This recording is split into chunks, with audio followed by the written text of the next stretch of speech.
Deadly pedestrian crashes in Little Rock are having one of the worst years on record, right behind 2020. It's something we've told you about before, but people in the community are pleading for them to stop as they cope with losing loved ones.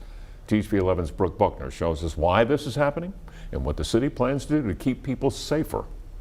You got to be careful out there. You know, people just, they're taking people's lives for nothing. For Bobby Wesley, pedestrian crashes is a subject that's personal.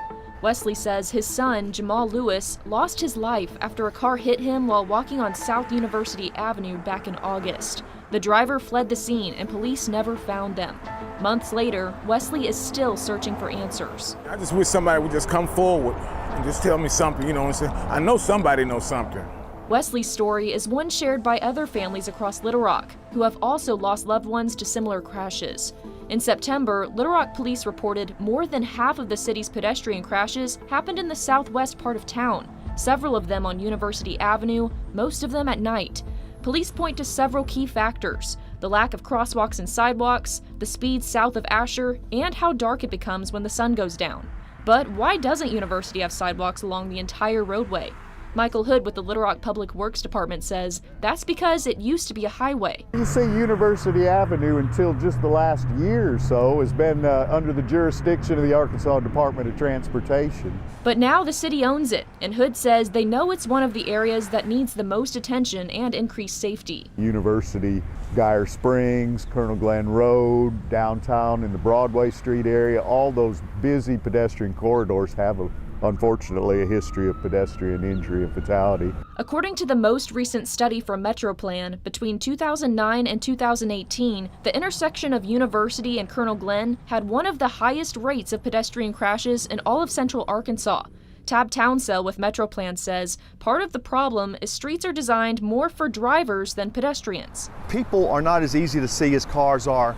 And you have, when you go wider with wider streets and wider lanes and wider clear view zones and bigger intersections, you have a tendency for people to drive faster. But street design isn't the only thing Townsell says is behind the rise in pedestrian crashes. It's probably more behavioral changes, like speeding, and also just the fact that we have a lot of distracted driving. Phones make too much of an impact on our lives now, and it's only increasing. In so many cases, it's motorists not always being as careful as they should be, and pedestrians not being as careful as they can be. So what's being done to solve this and increase safety? Hood says it's all in the city's long-term plan, which includes building sidewalks on University one day. Plus, we'd like to see that the intersections all have crosswalks and that they're upgraded appropriately with the pedestrian buttons and signalization to help that. They say building more sidewalks and crosswalks is an improvement, but they don't fix the entire problem. A recent study from Metroplan shows 70% of pedestrian crashes happened with sidewalks present. It's not going to be a fix-all for everything, but it'll at least get some of the fixes started. Townsell says Metroplan recently applied for a federal grant to allow them to study safety issues on streets, with the hope the city will make further improvements based on the results. For Wesley, his hope is that no one else has to go through the same heartbreak as him, and whoever is responsible for his son's death will eventually come forward. That's all I want. I just want some answers. And I miss my son. I really do. I miss him. In Little Rock, Brooke Buckner, THV 11 News.